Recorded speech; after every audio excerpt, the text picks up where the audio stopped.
그러면은 이제 세포 안에 어떻게 나노 입자가 들어가는지 기작을 보여드렸고, 그것이 크기 같은 것들이 영향을 끼친다라고 말씀드렸는데요. 단순히 크기뿐만 아니라 모양도 모양, 그 다음에 뭐 표면이라거나, 그 다음에 하이드로포비시티, 뭐 차지, 일라스틱, 그니까 이 뭐라 그러죠?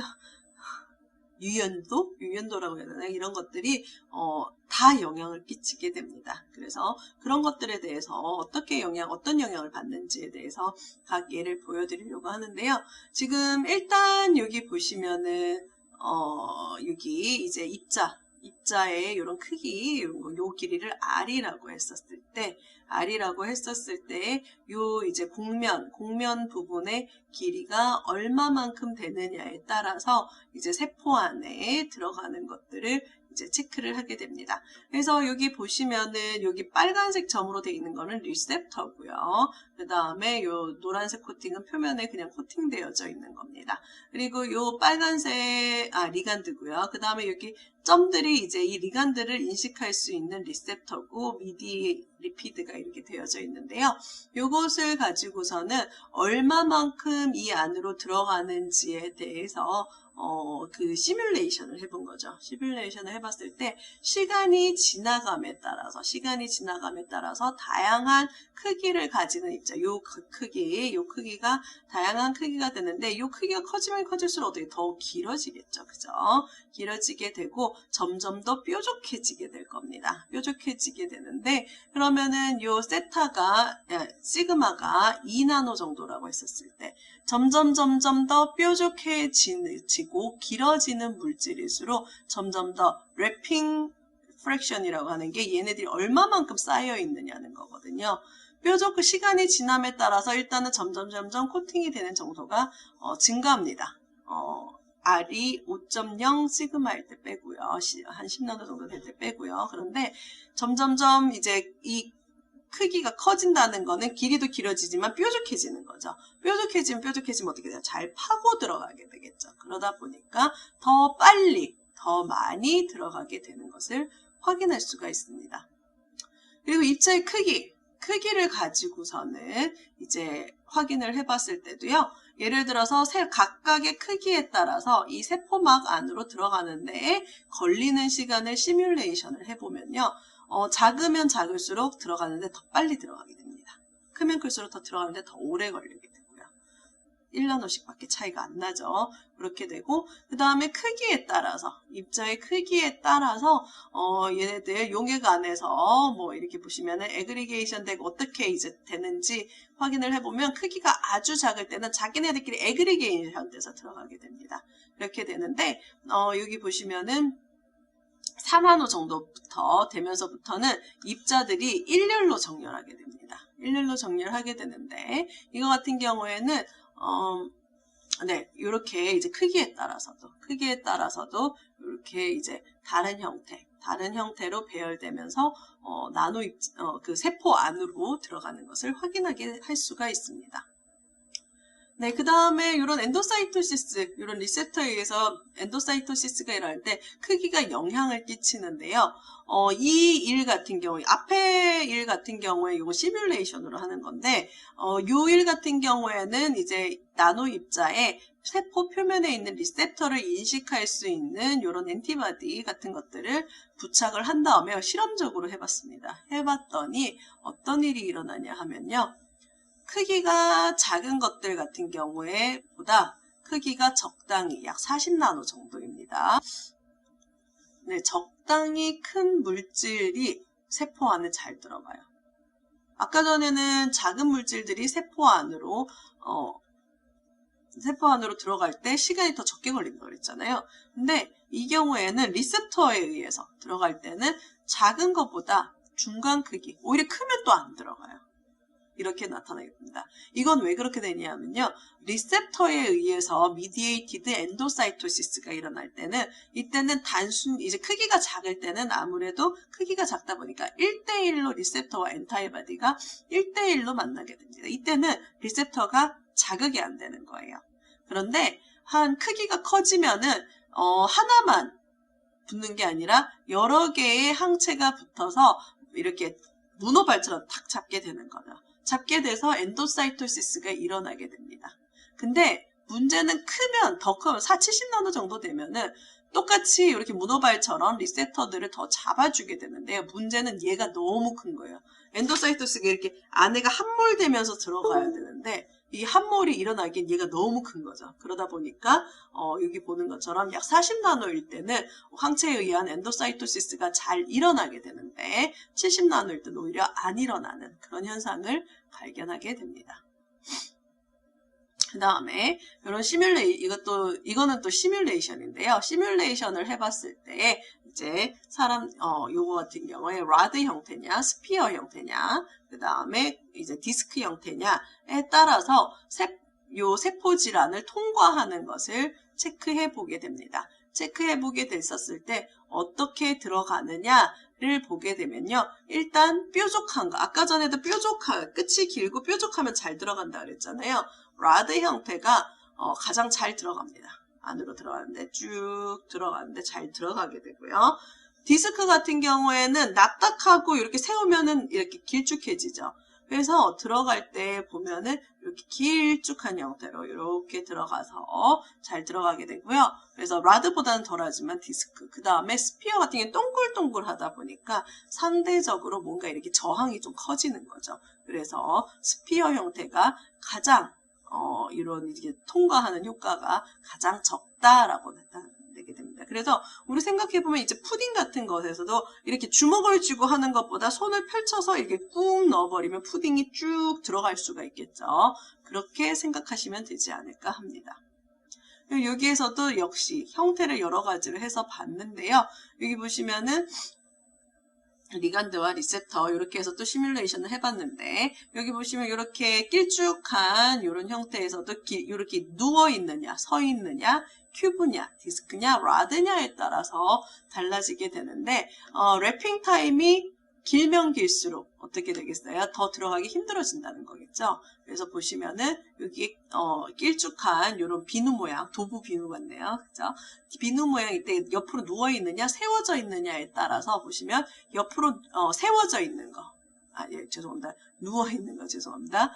누워 있는 거 같은 경우에 안으로 들어가는 속도랑 그다음에 세워져 있는 거 들어가는 속도, 그다음에 스피어로 되어져 있는 거에 따라서 달라지게 되는데요. 이 경우에는 앞에서는 우리 뭐라 그랬어요?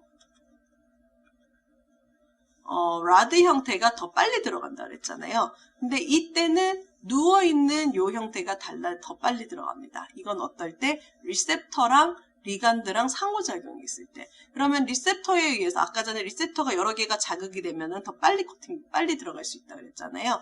그래서 겉에 있는 리셉터의 개수가 많은 이 오블레이트 형태로 있을 때가 더 빨리 들어가게 되고요. 오히려 길쭉한 건 요만큼만 컨택이 되다 보니까 더 천천히 들어가고 부 형태, 스피어 형태는 그 중간을 나타내게 됩니다. 그래서 우리 세포 안에 들어갈 때도 이게 무조건 뭐 라드가 잘 들어간다 이런 게 아니라 얘가 리간드와 상호작용이 있느냐, 어떤 형태냐 이런 것들을 같이 고려해서 보셔야 됩니다. 네.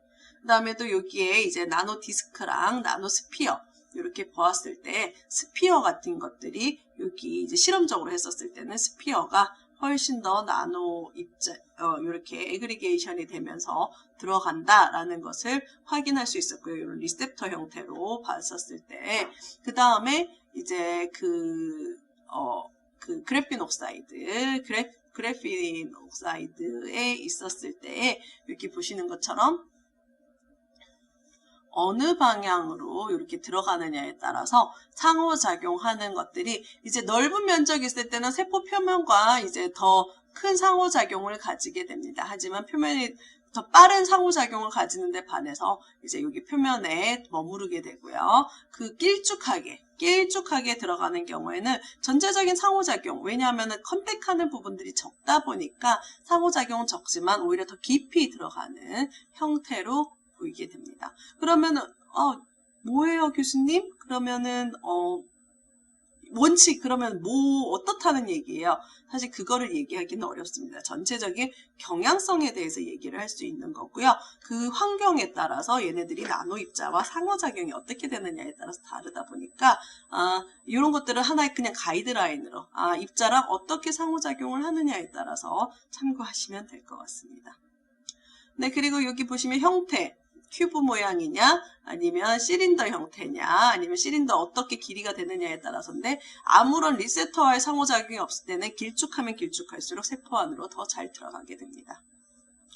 네, 그 다음에 이 입자가 몰랑몰랑하냐 아니면 딱딱하냐에 따라서 달라지는데요.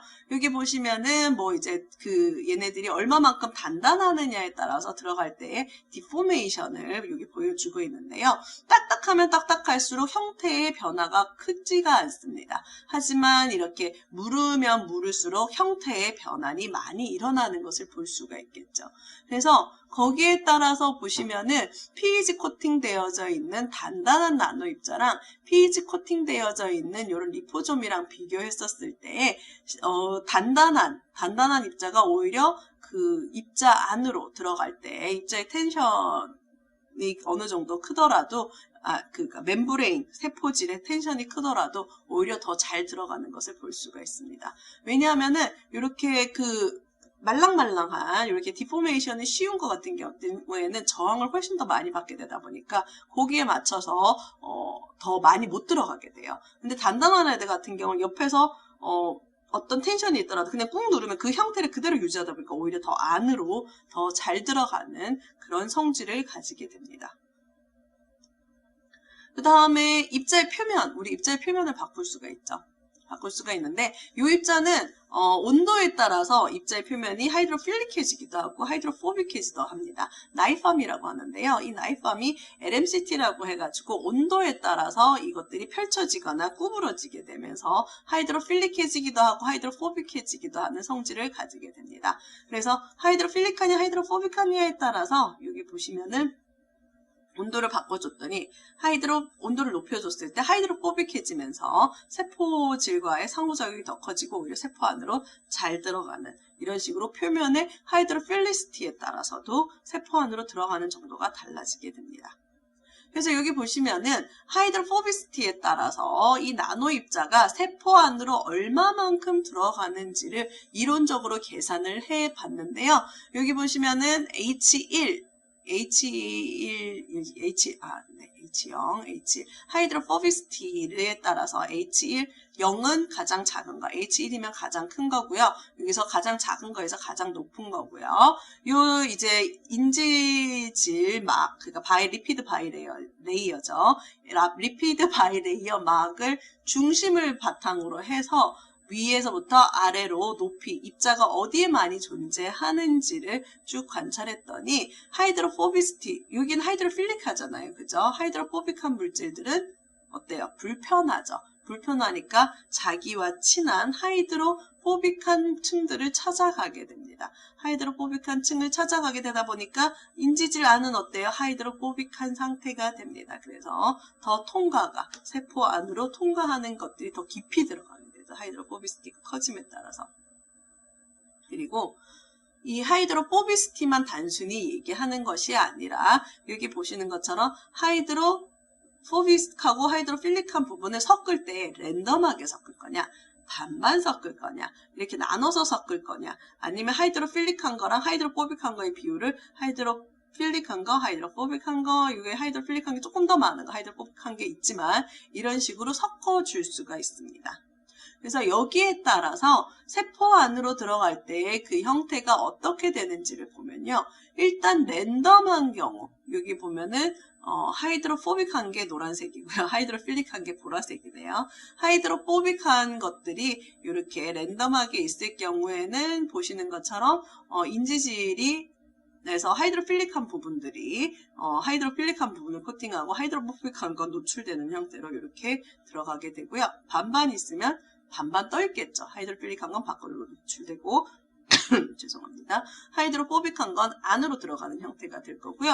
4개로 나눠지면 사실 이건 방향을 얘 둘은 불편합니다. 안에 있는 게. 하지만 얘 둘은 바깥에 있어야 돼요. 그러다 보니까 어느 정도 들어가는 형태가 보여지고요. 하이드로포빅한 거는 들어갈 때 어떠한 인지질의 코팅 없이 이렇게 세포막 안에 사이에 껴있는 형태로 이루어지게 되고요.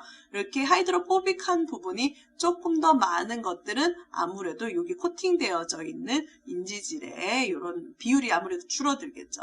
그리고 하이드로필릭하면 할수록 이게 좀 더 많이 코팅이 되어져 있고, 그리고 요 이제 코팅에 의해서 막이 무너지는 형태로 나노 입자의 상호작용이 커지게 되다 보니까 막이 무너지는 형태로 이루어지게 됩니다. 그 다음에 나노 입자, 여기에서도 마찬가지예요. 하이드로필릭한 거, 하이드로포빅한 것입니다.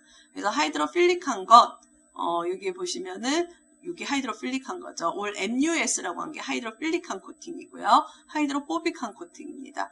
하이드로필릭한 코팅이 커지면 커질수록 나노 입자 이 세포 질 안으로 들어갈 때, 세포막을 통과할 때 들어가는 에너지가 훨씬 더 커집니다. 왜?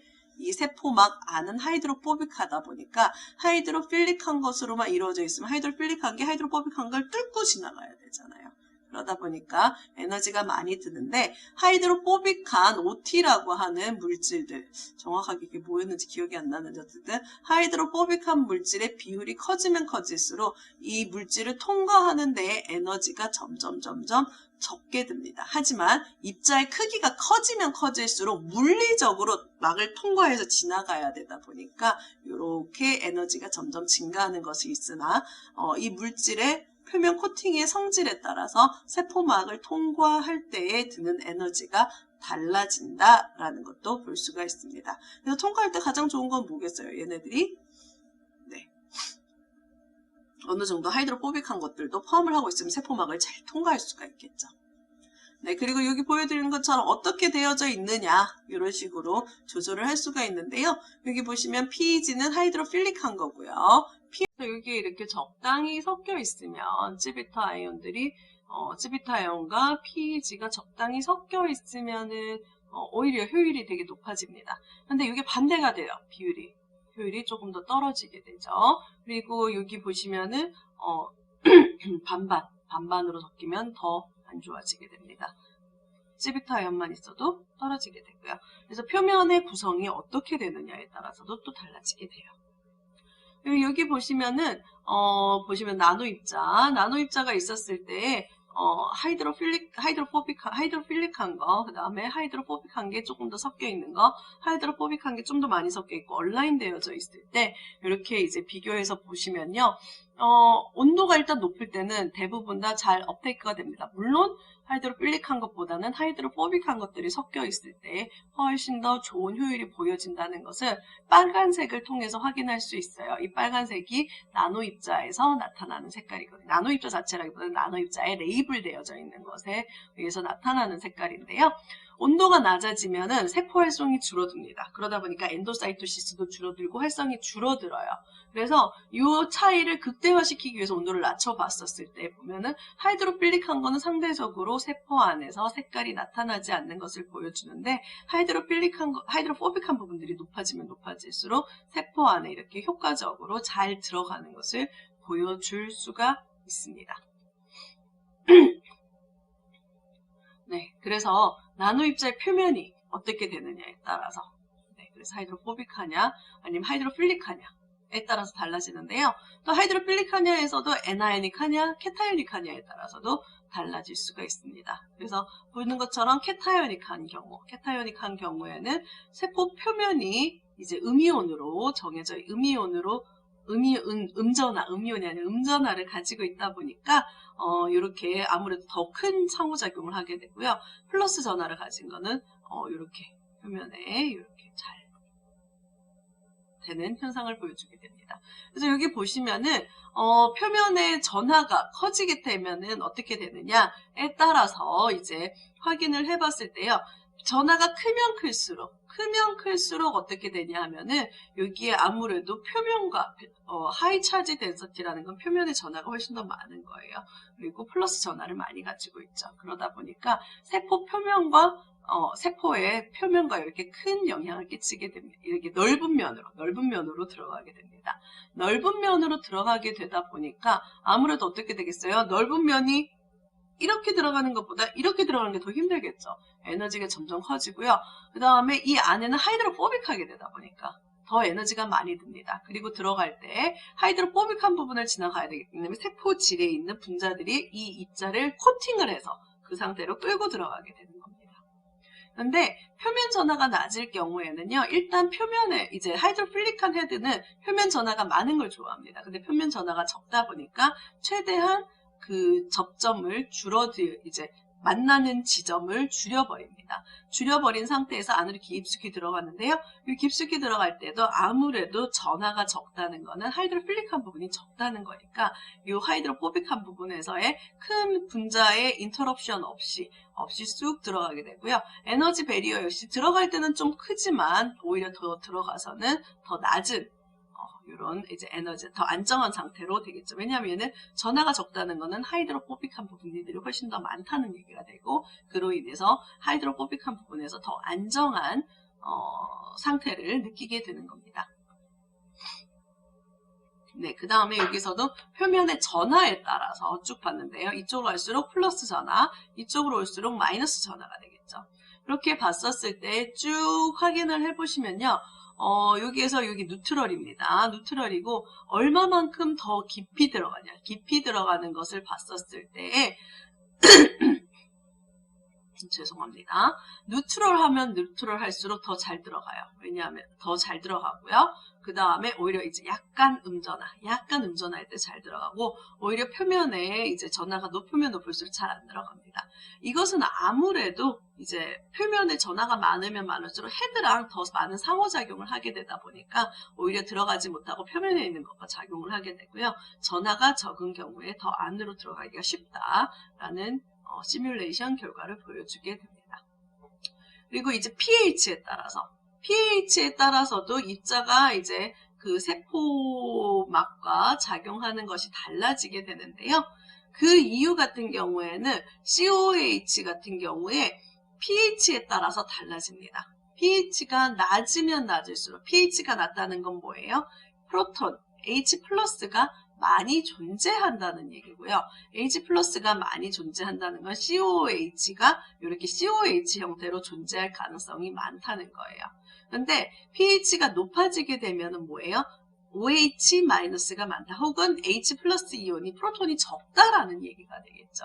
그 얘기는 뭐냐 하면은 프로톤이 적다 보니까 COH랑 CO-는 평형의 관계가 되게 되는 거고요. 이 평형의 관계에 의해서 점점 더 바깥으로 더 많은 것을 내놓게 됩니다. 그러면은 COO- 형태, 높은 pH에서는 COO- 형태를 가지게 되겠죠. 그럼 앞에서 말씀드렸던 하이 차지 덴시티 상태냐 아니냐에 따라서 달라지는 거예요. 그래서 pH에 따라서 이렇게 들어가는 형태도 달라지게 되는데요. 그래서 pH가 높아지게 되면은 표면에 이제 전하를 가지는 하이 덴시티 상태가 되고 앞에서 말씀드렸던 이렇게 전하가 높았을 때 이렇게 막의 인터럽션도 더 많이 일어나게 되고 그리고 거기에 따라서 에너지 들어가는 게 더 많아지게 됩니다. 네, 그렇게 되고 여기에서도 이제 들어갈 때 그래서 pH 8, pH 5가 되면 될수록 인터럽션이 좀 더 드러나게 되겠죠. pH가 낮을 때보다. 그리고 들어갈 때 에너지가 더 많이 드는 것도 낮은 pH, 뭐 사실 비슷하긴 하지만 낮은 pH일 때 에너지가 상대적으로 덜 들어가게 된다라는 것을 알 수가 있습니다. 네, 그래서 일단은 네거티브 차지가 조금 더 세포와 상호작용을 덜하게 되고요. 포지티브 차지인 것들이 세포막과 더 많은 작용을 하게 되고 세포막을 망가뜨릴 가능성이 많게 됩니다. 네. 그래서 이렇게 들어갔었을 때 엔도좀을 통해서 이렇게 들어가게 되고 그리고 이제 이런 포지티브 차지를 가지는 것 같은 경우에는 여기에서 탈출하는 경우들도 많이 존재하게 됩니다. 네, 그래서 앞에서 말씀드렸듯이 pH 코팅하면은 세포 안에 잘 안 들어간다라고 말씀드렸는데요. pH의 덴시티가 커지거나 그 다음에 PEG의 몰레큘러 웨이트이 커지면 커질수록 세포 안에 업테이크 되는 효율이 점점 줄어들게 되고요. 그래서 PEG 같은 경우에는 어떻게 보면은 그 단백질과의 상호작용의 면에서는 장점이지만 세포에 뭔가 딜리버리 할 때는 조금 안 좋은 점이 있겠죠. 네. 그리고 이제 나노 입자랑 여기에 이렇게 표면에 코팅을 할 때 단백질, 우리 앞에서 프로테인 코로나라는 것도 배웠습니다. 이 프로테인 코로나가 세포와 작용을 할 때 많은 영향을 끼치게 되는데요. 여기에 나노 입자의 코팅에 따라서 여기 보시면 사이트레이트라고 하는 COH, COH가 아니네요. 사이트레이트는 플러스 전하를 가지고요. 그다음에 찌비타 아이온 PEG가 있었을 때 하이드로다이나믹 사이즈를 비교해 보았습니다. 이렇게 했을 때 시트레이트는 죄송합니다. COH 마이너스가 맞네요. 제가 헷갈리네요.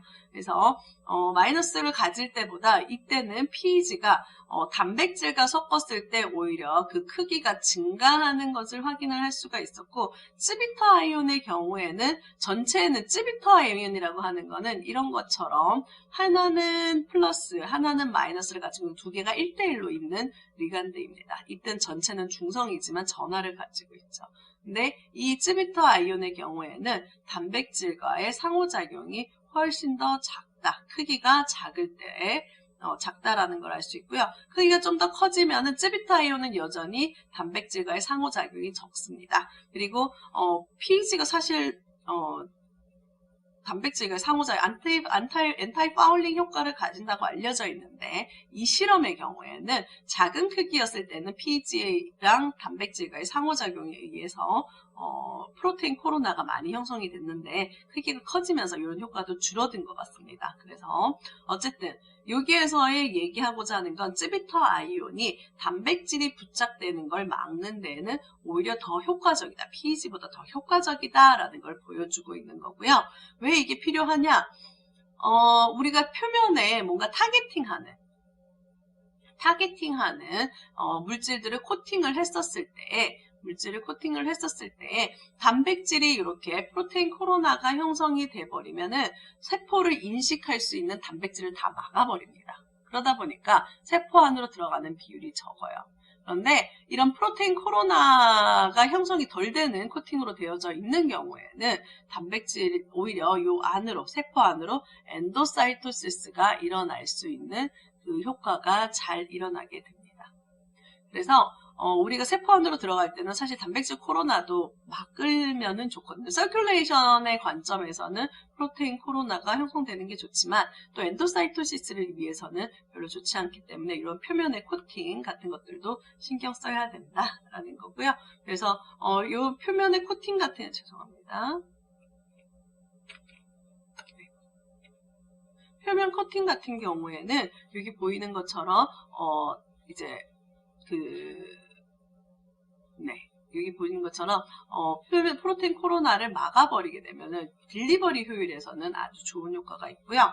하지만 프로테인 코로나 같은 경우에는 파고사이토시스를 막는 효율에서는 어떻게 보면 형성이 되는 게 좋을 수도 있습니다. 그래서 이거는 이제 표면 코팅이라거나 이런 것들을 잘 조절함으로써 조절을 할 수 있다라는 거고요.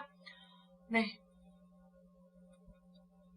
그리고 이런 프로테인 코로나를 이용해가지고서는 이제 딜리버리에도 사용이 될 수 있는 거죠. 그래서 이 표면 코팅이 어떻게 됐냐? 플러스 전하를 가지면 이런 에그리게이션, 앞에서 얘기하는 거랑 비슷한 겁니다. 에그리게이션이 되는 거고요. 좀 더 PEG 포션이 늘어나면은 이런 프로테인 코로나나 에그리게이션들이 줄어들게 되면서 아무래도 이제 좋은데, 여기 보시는 이제 찌비터 아이온들을 붙였을 때는 프로테인 코로나가 형성이 되지 않게 되다 보니까 이제 어떤 면에서는 이제 표면에 이제 타겟팅하는 것이 없다면 업테이크가 아예 안 돼 버리는 거죠. 그래서 적당한 프로테인 코로나를 형성을 하게 되면은 오히려 세포 안으로 잘 들어갈 수 있다라는 것에 대한 이야기입니다.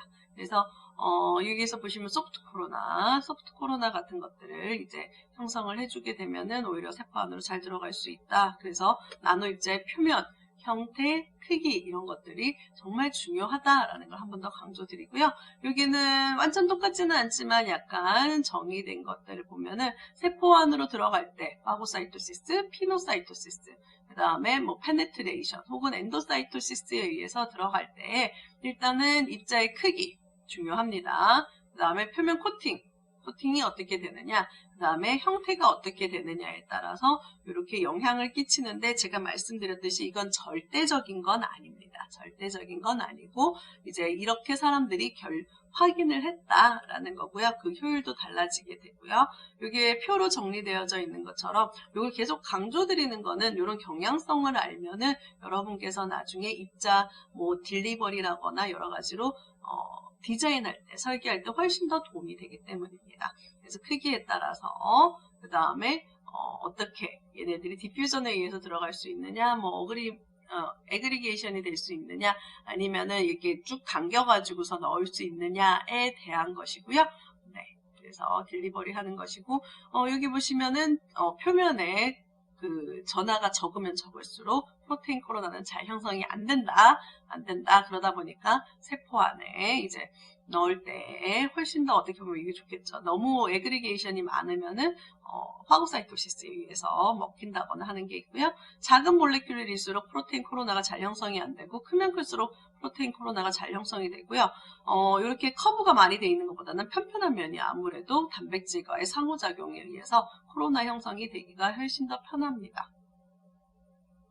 그리고 이제 입자가 이제 세포 안으로 들어갈 때 pH 코팅이 되면은 아무래도 non-specific internalization, 그러니까 그냥 흡착에 의해서 들어가는 것들을 줄여줄 수가 있고요.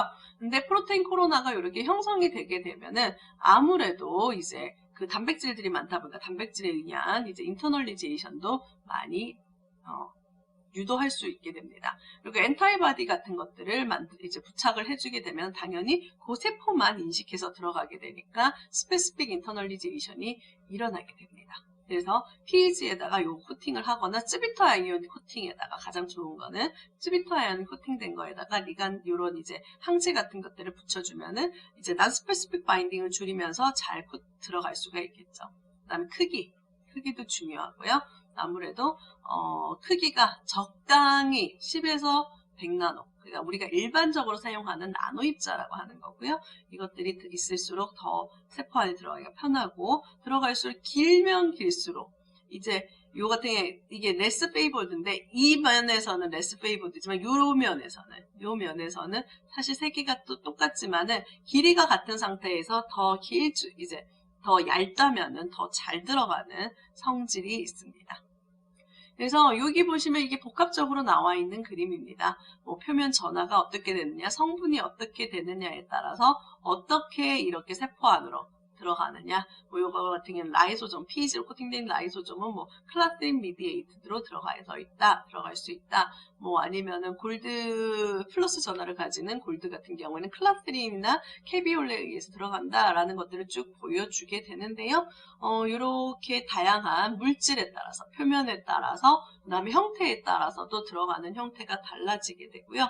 들어가고 나서 앞에서도 강조해드렸듯이 라이소좀, 뭐 ER, 그 다음에 마이토콘드리아, 그 다음에 레이트 엔도좀, 얼레 엔도좀 같은 것들이 환경이 다르기 때문에 일단 어떻게 잘 넣을 거냐, 그 다음에 어디로 보낼 거냐, 이런 것들을 고려하시면 딜리버리에 많은 도움이 되지 않을까 합니다. 이렇게 해서 세포 단위에서의 나노 입자와 그 세포의 상호작용에 대해서는 여기까지 해서 마무리하도록 하겠습니다. 네, 수고하셨습니다.